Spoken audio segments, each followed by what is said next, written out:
Traders welcome. നമ്മൾ സാധാരണ ട്രേഡിങ്ങുമായിട്ട് ബന്ധപ്പെട്ട് ഡയറക്റ്റ് ആയിട്ടുള്ള കാര്യങ്ങളാണ് എപ്പോഴും ഡിസ്കസ് ചെയ്യാറ്, റൈറ്റ്? പക്ഷേ ഒരു 2 വർഷം മുന്നേ ഞാനൊരു വീഡിയോ ചെയ്തിട്ടുണ്ടായിരുന്നു. ഞാൻ റീഡ് ചെയ്യുന്ന അല്ലെങ്കിൽ ഞാൻ റീഡിങ് റെക്കമെൻഡ് ചെയ്യുന്ന ബുക്സിനെ കുറിച്ച്. ഒരുപാട് ബുക്സ് അതിനകത്ത് നമ്മൾ മെൻഷൻ ചെയ്തിട്ടുണ്ടായിരുന്നു. സാധാരണ ഞാൻ എപ്പോഴും നമ്മളുടെ ഫോളോവേഴ്സിനോട് പറയുന്നൊരു കാര്യം എന്ന് പറഞ്ഞാൽ മാക്സിമം ഇൻഫർമേഷൻ ബുക്സിൽ നിന്ന് എടുക്കുക എന്നുള്ളതാണ്, റൈറ്റ്? ഈ ബുക്സിൽ നിന്നുള്ള ഇൻഫർമേഷൻ്റെ ഒരു ഇമ്പോർട്ടൻ്റ് ആയിട്ടുള്ള കാര്യം എന്താണെന്ന് വെച്ചാൽ, അതായത് മോഡേൺ ടൈമിൽ നമ്മൾ കാണുന്ന പല കാര്യങ്ങളും ഈ പഴയ ബുക്കിൽ നിന്നുള്ള കോപ്പി തന്നെയാണ് ഒരു 90%. അപ്പോൾ ആ ഒരു കാര്യം നമ്മളൊരു വീഡിയോയിൽ കൂടിയോ അല്ലെങ്കിൽ പുതിയൊരു ബുക്കിൽ കൂടിയോ വായിക്കുമ്പോൾ പറ്റുന്ന കാര്യം എന്താണെന്ന് വെച്ചാൽ നമുക്കതിൻ്റെ എസെൻസ് മോസ്റ്റ്ലി മിസ്സാവുക എന്നുള്ളൊരു വലിയ പ്രോബ്ലം ഉണ്ടാവാറുണ്ട്. എന്നെ സംബന്ധിച്ച് ഞാൻ നോർമലി റെക്കമെൻഡ് ചെയ്യുന്നത് ഒരു 2010 അല്ലെങ്കിൽ 2000 മുമ്പേ ഉള്ള ബുക്സാണ് ഏറ്റവും ബെസ്റ്റ്. അവിടെയുള്ളൊരു ഇമ്പോർട്ടൻ്റ് ആയിട്ടുള്ള കാര്യം എന്താണെന്ന് വെച്ചാൽ 2010 നല്ല ബുക്സ് ഇറങ്ങിയിട്ടുണ്ട്, ഇല്ല എന്നല്ല. പക്ഷേ അതിന് ആ ഒരു കാലഘട്ടത്തിന് മുന്നേ ഉള്ള ബുക്സിൻ്റെ ഒരു ഇമ്പോർട്ടൻ്റ് എന്ന് വെച്ചാൽ മാക്സിമം ഒറിജിനൽ വർക്ക്സ് ആണ്. അതായത് ഒരു ട്രേഡിങ്ങിനെ കുറിച്ച് ആരെങ്കിലും ബുക്ക് എഴുതിയിട്ടുണ്ട് എന്നുണ്ടെങ്കിൽ അത് എന്താ പറയണ്ടേ, മോസ്റ്റ്ലി ഒരു ബിസിനസ് ഓറിയൻറ്റഡ് ആയിരിക്കില്ല. പല ബുക്സും വളരെ, അതായത് അവരെന്താണോ ഫൈൻഡ് ചെയ്തിട്ടുള്ളത് മാർക്കറ്റിൽ, അവരുടെ കാഴ്ചപ്പാടും കാര്യങ്ങളൊക്കെ എഴുതിയിട്ടുള്ളതാണ്. പക്ഷേ അതിന് ശേഷം വന്ന ബുക്സിനെ കുറിച്ച് നമ്മൾ നോക്കുകയാണെങ്കിൽ നമുക്കറിയാം പല ബുക്സും ഈ പഴയ ബുക്സിനെ ഒരു തരത്തിൽ അല്ലെങ്കിൽ മറ്റൊരു തരത്തിൽ കോപ്പി ചെയ്യുന്ന ബുക്സാണ് കൂടുതലും. പിന്നെ നമുക്കറിയാം ഈ ഒരു കാലഘട്ടത്തിൽ 21st സെഞ്ച്വറിയുടെ ഈ ഒരു കാലഘട്ടത്തിൽ ഒരുപാട് എന്താ പറയേണ്ടത്, കൊമേഴ്ഷ്യലൈസായ ഒരു സംഭവം കൂടിയാണ് ഈ ട്രേഡിംഗ് ബുക്സ്. അതായത് എന്തെങ്കിലും ഒരു അട്രാക്റ്റീവായിട്ടുള്ള ഹെഡ്ലൈൻ കൊടുക്കുക, അതിനുശേഷം ബുക്ക് ഇറക്കുക. അവരുടെ ആകെയുള്ള എയിം എന്ന് പറഞ്ഞാൽ മാക്സിമം അതിൻ്റെ കോപ്പീസ് സെല്ല് ചെയ്യുക എന്നുള്ളത് മാത്രമാണ്. അതുകൊണ്ട് തന്നെ നമുക്കറിയാം ട്രേഡിങ്ങിൽ ബുക്സിനെ കുറിച്ച് നോക്കുകയാണെങ്കിൽ may be 10,000s or lakhs of books available ആണ്. അപ്പോൾ നമ്മളുടെ ഒരു ലൈഫ് ടൈമിൽ ഈ ബുക്സ് എല്ലാം വായിച്ച് ഒരു ട്രേഡർ ആവുക എന്ന് പറഞ്ഞാൽ ഇമ്പോസിബിളാണ്. അപ്പോൾ നമ്മളെ സംബന്ധിച്ച് നമ്മൾ സാധാരണ ചെയ്യുന്ന, നിങ്ങളും ചെയ്യുന്നൊരു കാര്യമാണ്, ആൾക്കാർ പറഞ്ഞു കേൾക്കുന്ന കൂടുതൽ പോപ്പുലറായിട്ടുള്ള കുറേ ബുക്സ് നമ്മൾ വായിക്കും. That's fine. മാക്സിമം ബുക്സ് വായിക്കുമ്പോൾ നമ്മളുടെ ഇൻഫർമേഷനും മാക്സിമം കൂടും. ഡെഫിനറ്റ്ലി ക്ലട്ടേഴ്സും കൂടും. പക്ഷെ അതിൽ നിന്ന് നെല്ലും പതിരും തിരിച്ചറിഞ്ഞ് വർക്ക് ചെയ്യുക എന്നുള്ളതാണ് നമ്മൾ സാധാരണ ചെയ്യുന്നത്. ഈ ഒരു വീഡിയോ കൊണ്ട് ഞാൻ ഉദ്ദേശിക്കുന്നത്, സാധാരണ എല്ലാവരും ചെയ്യുന്ന പോലെ, ഞാൻ നേരത്തെ 2 വർഷം മുമ്പ് ചെയ്ത പോലെ കുറേ ബുക്സ് റെക്കമെൻഡ് ചെയ്യാനുള്ള ഒരു വീഡിയോ അല്ല ഇത്. പക്ഷേ ഇതിനകത്ത് ഞാനൊരു 3-4 ബുക്സ് സെലക്ട് ചെയ്തിട്ടുണ്ട്. ഈ ബുക്സിൻ്റെ ഒരു പ്രത്യേകത, എൻ്റെ ലൈഫിൽ ഈ ഒരു ബുക്സിൻ്റെ പ്രത്യേകത എന്ന് പറഞ്ഞു കഴിഞ്ഞാൽ, ഞാൻ ഈ ബുക്സ് കണ്ടിന്യൂസ്ലി റീഡ് ചെയ്യുന്ന ബുക്സാണ്. അതായത് റീഡ് ചെയ്യുക എന്ന് പറയുമ്പോൾ നിങ്ങൾ മനസ്സിലാക്കുക, നമ്മൾ പണ്ടൊക്കെ, എന്നെ സംബന്ധിച്ചൊരു കാര്യം എന്ന് പറഞ്ഞാൽ, ഒരു വർഷം എത്ര ബുക്ക് വായിച്ചു, 30 ബുക്ക്, 40 ബുക്ക്, 50 ബുക്ക്, ഈ ഒരു രീതിയിലായിരുന്നു ടാർഗറ്റ് വെച്ചിരുന്നത്. അത് ട്രേഡിംഗ് ബുക്സ് മാത്രമല്ല, എല്ലാ ബുക്സും കൂടി. ഓരോ കാലം കഴിയുന്നവരും നമ്മൾ മാറി ചിന്തിക്കാൻ തുടങ്ങും, റൈറ്റ്?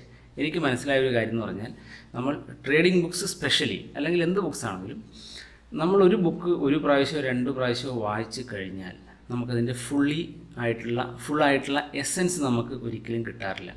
കാരണം നമ്മൾ വായിക്കുമ്പോൾ നമ്മളുടെ കോൺസെൻട്രേഷൻ 100% അവിടെ ഉണ്ടാവില്ല. പിന്നെ അവർ പറയുന്ന കോണ്ടെക്സ്റ്റ് നമ്മളുടെ എക്സ്പീരിയൻസുമായിട്ട് മാച്ച് ചെയ്യുന്നുണ്ടാവില്ല. ഫോർ എക്സാമ്പിൾ, ഈ reminiscences of A stock operator എന്ന് പറയുന്ന ഒരു ബുക്ക് ഇപ്പോൾ നിങ്ങൾക്ക് ഇവിടെ കാണുന്നുണ്ട്, റൈറ്റ്? ഈ ബുക്ക് ഒരു ബിഗിനർ വായിക്കുന്നതും ഒരു 5 വർഷം ട്രേഡ് എക്സ്പീരിയൻസ് ഉള്ള ഒരാൾ വായിക്കുന്നതും തമ്മിൽ വലിയ ഡിഫറൻസ് ഉണ്ട്. രണ്ടും 2 ബുക്കായിട്ട് നമുക്ക് തോന്നും.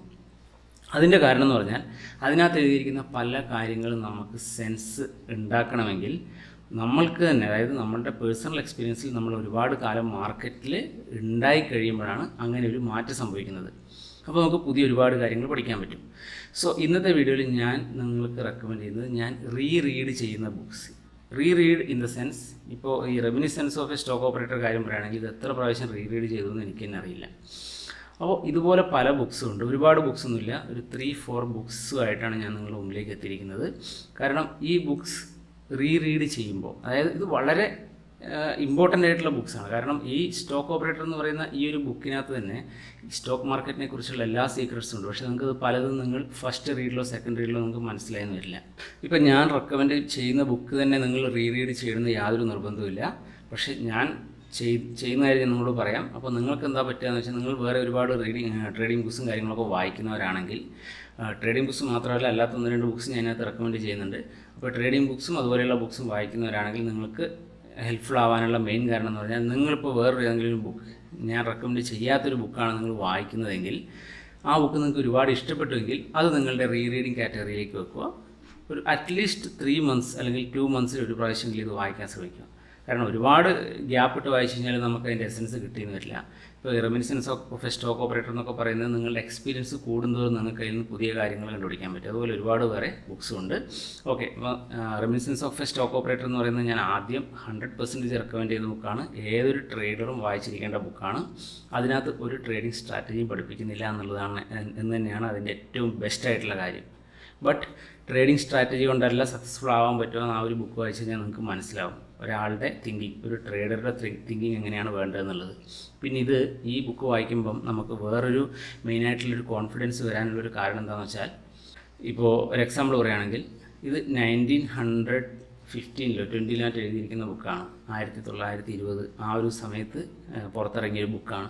1900-ലും 1880-ലും ഒക്കെ നടന്ന അതേ കാര്യമാണ് ഇപ്പോൾ ഈ 2023-ലും നടക്കുന്നത്. അതായത് സ്റ്റോക്ക് മാർക്കറ്റ് ഒരിക്കലും ചേഞ്ച് ആവുന്നില്ല. കാരണം എന്താ, ഹ്യൂമൻ സൈക്കോളജി എല്ലാ സമയത്തും ഒരുപോലെ ആയതുകൊണ്ട് സ്റ്റോക്ക് മാർക്കറ്റ് ഒരു കാലത്തും ചേഞ്ച് ആവാതെ ഇങ്ങനെ പോകുന്നുണ്ട്. ഇപ്പോൾ നമുക്കൊരു കോൺഫിഡൻസ് കിട്ടും. പല ആൾക്കാർക്കും ടെൻഷൻ ഉണ്ടാവാറുണ്ട്, ഞാനിപ്പോൾ ഈ സ്ട്രാറ്റജി പഠിച്ചിട്ട് കുറച്ച് നാൾ കഴിഞ്ഞ് വർക്കാവുമോ. യെസ്, കോംപ്ലിക്കേറ്റഡ് സ്ട്രാറ്റജീസ് ഒന്നും വർക്കാവാൻ പോകുന്നില്ല. അതേസമയത്ത് സിമ്പിൾ മാർക്കറ്റ് സപ്പോർട്ട് റെസിസ്റ്റൻസും കാര്യങ്ങളൊക്കെ വെച്ചിട്ട് എങ്ങനെയാണ് മാർക്കറ്റിൽ ട്രേഡ് ചെയ്യുക എന്നുള്ള കാര്യമാണ് ഇതിനകത്ത് പറയുന്നത്. ബട്ട് ഇതൊരു സ്ട്രാറ്റജി എക്സ്പ്ലെയിനിങ് ബുക്കല്ല എന്നും കൂടി ഓർക്കുക. വായിച്ച് നോക്കുക, നമുക്ക് മനസ്സിലാവും. Guys, next book market wizards. Again ഇതിനകത്ത് ഒരുപാട് സ്ട്രാറ്റജീസോ കാര്യങ്ങളോ അല്ല ഡിസ്കസ് ചെയ്യുന്നത്. US-ലെ ഒരുപാട് ഫേമസ് ട്രേഡേഴ്സിനെ കുറിച്ചുള്ള അവരുടെ ഇൻ്റർവ്യൂ എടുത്ത് ജാക്ക് ഷ്വാഗർ എന്ന് പറയുന്ന വ്യക്തി ചെയ്തിട്ടുള്ള ബുക്കാണ്. ഈ ബുക്ക് സക്സസ് ആയതിനു ശേഷം ഒരുപാട് ന്യൂ മാർക്കറ്റ് വിസാർഡ് അങ്ങനെ പറഞ്ഞ് ഒരുപാട് ബുക്സ് ഇദ്ദേഹത്തിൻ്റെതായിട്ട് തന്നെ വന്നിട്ടുണ്ട്. അതും വർത്ത് റീഡിങ് തന്നെയാണ്. ബട്ട് ദ ഫസ്റ്റ് തിങ് എന്ന് പറയുന്നത് ഈ ബുക്ക് വായിക്കുക. നമ്മളുടെ reminiscences of A stock operator പോലെ തന്നെ ഇതിനകത്ത് നമുക്ക് മനസ്സിലാവുന്ന ഒരു ഇൻട്രസ്റ്റിംഗ് കാര്യം എന്താണെന്നറിയോ, അതായത് ഇപ്പോൾ നമ്മൾ യൂട്യൂബിൽ ജീവിക്കുന്ന ആൾക്കാരാണ് പലരും. ട്രേഡർ ആവണമെന്ന് ആഗ്രഹിച്ച് യൂട്യൂബിൽ ജീവിക്കുന്ന ആൾക്കാരാണ് പലരും. അപ്പോൾ എല്ലാ സമയത്തും നിങ്ങൾക്ക് കാണാൻ പറ്റും പല ട്രേഡേഴ്സും പറയും നിങ്ങൾ അങ്ങനെ ചെയ്താൽ നിങ്ങൾ സക്സസ്ഫുൾ ആവില്ല, ഇങ്ങനെ ചെയ്താലേ സക്സസ്ഫുൾ ആവും നമുക്ക് പറയുന്നതാക്കാൻ പറ്റും. വളരെ നേരത്തെ തന്നെ എനിക്ക് മനസ്സിലായൊരു കാര്യം, നമ്മൾക്ക് ഓരോരുത്തർക്കും ഓരോ സ്റ്റൈലുണ്ട്. ബട്ട് അത് സിമ്പിളായിട്ട് ചെയ്ത് ആ സ്റ്റൈല് സിമ്പിളായി മാർക്കറ്റിൽ അപ്ലൈ ചെയ്ത് കഴിഞ്ഞാൽ നമുക്കൊക്കെ സക്സസ്ഫുൾ ആകാൻ പറ്റുന്നുള്ള കാര്യത്തിൽ സംശയമില്ല. ബട്ട് ഡെഫിനറ്റ്ലി അത് ടൈം ടേക്കിംഗ് ആണ്. ബട്ട് അതിനുവേണ്ടി നിങ്ങൾ ഹാർഡ് വർക്ക് ചെയ്യാൻ റെഡി ആയിരിക്കണം. പക്ഷേ ഈ ബുക്ക് വായിക്കുമ്പോൾ നിങ്ങൾക്ക് മനസ്സിലാവും ഒരുപാട് ട്രേഡേഴ്സ് അവരെങ്ങനെയാണ് മാർക്കറ്റിൽ ചിന്തിക്കുന്നത്. അതായത് ഒരാൾ ചിന്തിക്കുന്നതിൻ്റെ നേരെ ഓപ്പോസിറ്റ് ആയിരിക്കും നെക്സ്റ്റ് ഇൻ്റർവ്യൂവിലുള്ള ആൾ ചിന്തിക്കുന്നത്. പക്ഷേ രണ്ടാളും ബില്യൺസ് അല്ലെങ്കിൽ മില്യൺസ് ഓഫ് ഡോളേഴ്സ് ഉണ്ടാക്കിയ ആൾക്കാരാണ്. അതിൻ്റെ അർത്ഥം എന്താണ്, അവരുടെ ചിന്ത എങ്ങനെയാണെങ്കിലും എത്ര ഡിഫറൻ്റ് ആണെങ്കിലും അവരുടെ അപ്രോച്ചിൽ അവർക്കുള്ള ബിലീഫും അതുപോലെയുള്ള കാര്യങ്ങളുമാണ് അവരെ സക്സസ്ഫുൾ ആക്കുന്നത് എന്നുള്ളതാണ്. അപ്പം ഈ ഒരു ബുക്കും ഡെഫിനറ്റ്ലി നിങ്ങൾ വായിക്കുക. റീഡ് ചെയ്യുക. ഞാൻ വായിക്കുക എന്ന് പറയുമ്പോൾ ഫസ്റ്റ് ടൈം റീഡ് ചെയ്യുന്നതിനെ കുറിച്ചല്ല ഞാൻ പറയുന്നത്. ഈ പറയുന്ന ബുക്സൊക്കെ നിങ്ങൾക്ക് പല തവണയായിട്ട് നിങ്ങൾ വായിക്കേണ്ട ബുക്സാണ്. പിന്നെ വളരെ ഇമ്പോർട്ടൻ്റ് ആയിട്ട് ഞാൻ എല്ലാ സമയത്തും പറയുന്ന ബുക്സ് നിങ്ങൾക്കറിയാം, പല വീഡിയോയിലും ഞാൻ മെൻഷൻ ചെയ്തുകൊണ്ടിരിക്കുന്ന ബുക്സാണ് ട്രേഡിംഗ് ഇൻ ദ സോൺ. ഈ ട്രേഡിംഗ് ഇൻ ദ സോൺ എന്ന ബുക്ക് നിങ്ങളിൽ 95% ആൾക്കാരും വായിച്ചിട്ടുണ്ടാവും. ബട്ട് ആ 95-ൽ 94% ആൾക്കാരും അത് യൂസ് ചെയ്തിട്ടുണ്ടാവില്ല എന്നുള്ളത് ഞാൻ ഉറപ്പ് പറയാം. കാരണം ഈ ട്രേഡിംഗ് ഇൻ ദ സോൺ ഇപ്പോൾ ഇതിൽ ഞാൻ മെൻഷൻ ചെയ്യാനുള്ളൊരു മെയിൻ കാരണം എന്ന് പറഞ്ഞാൽ പല ബുക്സും അത് യൂസ് ചെയ്യേണ്ട ഒരു മെത്തേഡ് ഉണ്ട്. ആ മെത്തേഡിലല്ലാതെ യൂസ് ചെയ്ത് കഴിഞ്ഞാൽ അതിൻ്റെ എഫക്റ്റ് നമുക്ക് ഒരിക്കലും കിട്ടില്ല. കാരണം ഈ ബുക്കിനകത്ത് ഒരുപാട് നല്ല കാര്യങ്ങൾ സൈക്കോളജിയെക്കുറിച്ച് പറഞ്ഞിട്ടുണ്ട്, റൈറ്റ്? ഇതൊക്കെ വായിച്ച് കഴിയുമ്പോൾ ആൾക്കാർ ഇമ്മീഡിയറ്റ്ലി ചിന്തിക്കും, ഓക്കെ ഇതാണ് എൻ്റെ പ്രശ്നം, എനിക്കിപ്പോൾ മനസ്സിലായി ഞാൻ എന്താണ് റോങ് ചെയ്യുന്നതെന്നുള്ളത്. സോ ഓക്കെ, നെക്സ്റ്റ് ടൈം മുതൽ ഞാനത് ഫിക്സ് ചെയ്യും. ബട്ട് ഇതൊരിക്കലും സംഭവിക്കില്ല. പ്രാക്ടിക്കലി ഒരിക്കലും ഈ സംഭവങ്ങൾ ഫിക്സ് ചെയ്യാൻ പറ്റില്ല. കാരണം എന്താ, അതിനകത്ത് അദ്ദേഹം പറയുന്നത് ഫിയർ എങ്ങനെ അവോയ്ഡ് ചെയ്യുക എന്നുള്ളതാണ് മെയിനായിട്ട്. അതായത് ഫിയർ എന്ന് പറയുന്ന സാധനത്തിന് നമുക്ക് ഓരോ കാര്യത്തിനെക്കുറിച്ചും ഫിയർ ഉണ്ടാകും. ആ ഫിയറിൻ്റെ എനർജി എങ്ങനെയാണ് നമ്മളുടെ ബിലീഫ് സിസ്റ്റത്തിൽ സീറോ ആക്കുക എന്നുള്ളതാണ് പറയുന്നത്. പക്ഷേ ഇതിൽ ഞാൻ മനസ്സിലാക്കിയ കാര്യം, ആദ്യം പല സമയത്ത് വായിച്ചിട്ട് എനിക്ക് തലയിൽ കയറാനൊരു കാര്യമാണ്. അതായത് 20 ട്രേഡ്സ് എക്സസൈസ് ചെയ്യുന്നൊരു കാര്യത്തെക്കുറിച്ച് പറയുന്നുണ്ട്. നമ്മളുടെ ഇമോഷൻസിനെ ന്യൂട്രലൈസ് ചെയ്യാൻ, അതായത് without any fear or hope എല്ലാ ട്രേഡും എക്സിക്യൂട്ട് ചെയ്യാൻ ഒരു എക്സസൈസ് പറയുന്നുണ്ട്. നിങ്ങൾ തന്നെ സെൽഫ് അനാലിസിസ് നടത്തി നോക്കുക. ഞാൻ നിങ്ങൾക്ക് ഗ്യാരണ്ടി തരാം, പല ആൾക്കാരും, അതായത് ഈ ബുക്ക് വായിച്ചതിൽ 95% ആൾക്കാരും ഈ ഒരു എക്സസൈസ് സീരിയസ്ലി ചെയ്തിട്ടുണ്ടാവില്ല. ജസ്റ്റ് 20 ട്രേഡ് എടുക്കുക എന്നുള്ളതല്ല, അതിനകത്ത് വളരെ പ്രോപ്പറായിട്ട് പറയുന്നുണ്ട്. ഒരേ മെത്തേഡിൽ 20 trades without any hesitation, without any hope, without any fear execute ചെയ്യാൻ ആകുന്നത് വരെ. അതായത് ഞാനിപ്പോൾ 20 ട്രേഡ്സ് ചെയ്തു, അതിൻ്റെ വിൻസ് എത്രയാണ് ലോസ് എത്രയാണെന്ന് എന്നെ സംബന്ധിച്ച് വിഷയമല്ല. അതിൻ്റെ മാക്സിമം ലോസ് പെർ ട്രേഡ് എത്രയാണെന്നുള്ളത് മാത്രമാണ് എൻ്റെ വിഷയം. അങ്ങനെ ചെയ്ത് ചിലപ്പോൾ 20 ട്രേഡ്സ് ചെയ്യുമ്പോഴും നമുക്ക് പേടി മാറിയിട്ടുണ്ടാവില്ല. സോ നെക്സ്റ്റ് 20 ട്രേഡ്സ്, അങ്ങനെ ആ ബാച്ച് ഓഫ് 20 ട്രേഡ് ചെയ്ത് നമ്മളുടെ ഫിയറും ഹോപ്പും, അതായത് എല്ലാ ഇമോഷൻസും ന്യൂട്രലൈസ് ആവുന്നവരെ ചെയ്യണമെന്നാണ് പറയുന്നത്. ആ ഒരു കാര്യം 95% ആൾക്കാരും ചെയ്തിട്ടുണ്ടാവില്ല. അതിൻ്റെ കാര്യം എന്ന് വെച്ചാൽ, നമ്മളെ സംബന്ധിച്ച് നമ്മൾ ട്രേഡിംഗ് പഠിക്കാൻ മാർക്കറ്റിലേക്ക് വരുമ്പോൾ പെട്ടെന്ന് ഒരുപാട് ബുക്സ് വായിച്ച് നെക്സ്റ്റ് ബുക്ക് അതിലെന്തെങ്കിലും കിട്ടും, ഇതിനകത്തില്ലാത്ത എന്തെങ്കിലും കിട്ടുന്നുള്ള രീതിയിൽ നമ്മൾ മുകളിലേക്ക് പോകുമ്പോൾ ഇതുപോലെയുള്ള വളരെ ഇമ്പോർട്ടൻ്റ് ആയിട്ടുള്ള ബുക്കിൻ്റെ ആക്ച്വൽ കണ്ടന്റ് നമ്മൾ മറന്നു പോകും. Next Zurich axioms. നമ്മളുടെ ഐക്കോണിക് മെൻറ്റർഷിപ്പ് പ്രോഗ്രാമിൽ ഞാനിത് പല സമയത്ത് നിങ്ങളോട് പറഞ്ഞിട്ടുണ്ട്, ഇത് വായിക്കണം എന്നുള്ളത്. ഇത് ഹഞ്ചിനെ കുറിച്ചുള്ളൊരു ഒരു ബുക്കാണ്, വളരെ പഴയൊരു ബുക്കാണ്, ബട്ട് ഒരു സൂപ്പർ ബുക്കാണ്. സൂറിക് ആക്സിയം എനിക്ക് തോന്നുന്നു ഇതുവരെ ആരും ട്രേഡിങ്ങുമായിട്ട് ബന്ധപ്പെട്ട് ഇത് റെക്കമെൻഡ് ചെയ്യുന്നത് ഞാൻ കണ്ടിട്ടില്ല. ബട്ട് ഈ ഒരു ബുക്ക് എന്ന് പറഞ്ഞാൽ അഗെയിൻ ഞാൻ എല്ലാ സമയത്തും എൻ്റെ കയ്യിൽ വെച്ച് ഇങ്ങനെ ഒരു റീഡ് ചെയ്യുന്നൊരു ബുക്കാണ്. ഞാൻ ഇതുപോലെയുള്ള എല്ലാ ബുക്സിൻ്റെയും കിൻഡിൽ വെർഷൻസാണ് യൂസ് ചെയ്യാറ്. കാരണം അതിനകത്ത് നമ്മൾ ഹൈലൈറ്റ് ചെയ്ത് കഴിഞ്ഞാൽ പിന്നെ വളരെ ഈസി ആയിട്ട് ഹൈലൈറ്റിലൂടെ നമുക്ക് പോകാൻ പറ്റും. പക്ഷേ ഹൈലൈറ്റ് റീഡിങ് അല്ല ഞാൻ റെക്കമെൻഡ് ചെയ്യുന്നത്.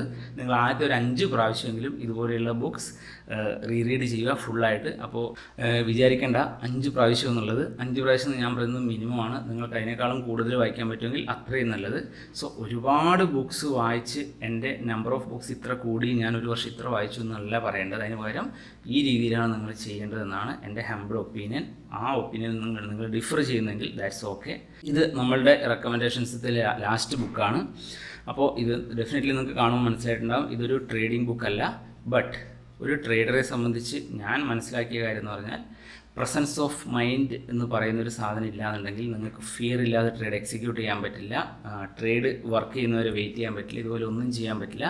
നിങ്ങൾ എത്ര വലിയ സ്ട്രാറ്റജി കൊണ്ട് മാർക്കറ്റിലേക്ക് വന്നാലും ഓൺ എ ലോങ് റൺ, 6 മാസത്തെ കാര്യമെല്ലാം പറയുന്നത് ഓൺ എ ലോങ് റൺ, നിങ്ങളിതൊരു സീരിയസ് ബിസിനസ് ആയിട്ട് എടുക്കുകയാണെങ്കിൽ ഓൺ എ ലോങ് റൺ നിങ്ങൾക്ക് പ്രോഫിറ്റബിൾ ആയിരിക്കും. അതായത് അറ്റ്ലീസ്റ്റ് മന്ത് ബൈ മന്ത് എല്ലാ മന്തും പ്രോഫിറ്റബിൾ ആയിരിക്കുക. ബട്ട് ഇതിനൊക്കെ വേണ്ടത് പ്രസൻസ് ഓഫ് മൈൻഡാണ്. പ്രസൻസ് ഓഫ് മൈൻഡ് കൊണ്ട് ഞാൻ നിങ്ങളോട് നേരത്തെ പറഞ്ഞിട്ടുണ്ട്, മെഡിറ്റേഷൻ തന്നെയാണ്. എല്ലാ കാര്യവും ഒരു പോയിന്റിലേക്ക് വരുമ്പോൾ മെഡിറ്റേഷൻ, അതായത് നമുക്ക് പ്രസൻസ് ഓഫ് മൈൻഡ് ഇൻക്രീസ് ചെയ്യുക. മൈൻഡ് ഡിസ്ട്രാക്റ്റഡ് ആവാതെ ട്രേഡിംഗ് സ്ക്രീനിൽ നോക്കിയിരിക്കുമ്പോൾ ആ കാര്യം മാത്രം ചെയ്യുക എന്നുള്ള ഒരു സംഭവം, പ്രസൻസ് ഓഫ് മൈൻഡ് വരണമെന്നുണ്ടെങ്കിൽ ഈ ബുക്ക് നിങ്ങളൊന്ന് വായിച്ച് നോക്കുക. ഈ ബുക്ക് വായിച്ചാൽ പ്രസൻസ് ഓഫ് മൈൻഡ് വരില്ല. ബട്ട് ഇത് ആക്ച്വലി പവർ ഓഫ് നൗ എന്ന് പറയുന്ന ഓൾറെഡി ഒരു ബുക്ക് ഉണ്ട്. ആ ബുക്കിൻ്റെ ഒരു practising വെർഷനാണിത്.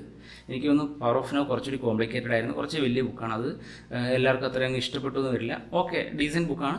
But practising Power of Now എന്ന് പറയുമ്പോൾ കുറച്ചുകൂടി സിമ്പിളായിട്ട് റിയൽ ലൈഫിൽ, ഡെയിലി ലൈഫിൽ എങ്ങനെ ഇത് പ്രാക്ടീസ് ചെയ്യാമെന്നാണ് പറയുന്നത്. സോ ഈ പ്രസൻസ് ഓഫ് മൈൻഡ് എന്ന് പറയുന്നത്, നമ്മൾ ഇത്രയും നേരം ഈ ട്രേഡിങ്ങിനെ കുറിച്ച് പറഞ്ഞ കാര്യങ്ങളൊക്കെ, ഈ പ്രസൻസ് ഓഫ് മൈൻഡ് എന്ന് പറയുന്ന ഒരു സംഭവം ഇല്ലെങ്കിൽ നമുക്ക് വർക്കാവില്ല. നമുക്കറിയായിരിക്കും, നമുക്കെല്ലാം അറിയാം, നമുക്കറിയാം സൈക്കോളജി എന്താണ്, സ്ട്രാറ്റജി എന്താണ്, സൈക്കോളജിയാണ് 80% എന്നുള്ള കാര്യമൊക്കെ എല്ലാവർക്കും അറിയാം, റൈറ്റ്? പക്ഷേ 80% സൈക്കോളജി വർക്ക് ആവണമെന്നുണ്ടെങ്കിൽ നമ്മളുടെ മൈൻഡ് പ്രസൻറ്റ് മൊമെൻറ്റിലായിരിക്കണം. ഈ പ്രസൻറ്റ് മൊമെൻറ്റ് എന്ന് പറഞ്ഞാൽ പാസ്റ്റ് മൊമെൻറ്റിനെ നമ്മൾ കണക്ട് ചെയ്യുന്നില്ല, ഫ്യൂച്ചർ മൊമെൻറ്റിനെ നമ്മൾ കണക്ട് ചെയ്യുന്നില്ല. നമ്മളുടെ കയ്യിൽ എന്താണ് സ്ട്രാറ്റജി, ആ സ്ട്രാറ്റജി നമ്മൾ അപ്ലൈ ചെയ്ത് വളരെ സിമ്പിളായിട്ടുള്ള കാര്യങ്ങൾ അപ്ലൈ ചെയ്ത് നമ്മൾ മാർക്കറ്റിൽ വർക്ക് ചെയ്യുന്നു എന്നുള്ളതാണ്. സോ ഈ ബുക്സ് നിങ്ങൾ റീഡ് ചെയ്യാൻ ഞാൻ റെക്കമെൻഡ് ചെയ്യുന്നു. ഇതൊരു ഫ്രെയിം വർക്ക് മാത്രമാണ്. ഞാൻ ചെയ്യുന്ന കാര്യങ്ങൾ അതുപോലെ കോപ്പി ചെയ്യുക എന്നുള്ളതല്ല നിങ്ങൾ ചെയ്യേണ്ടത്.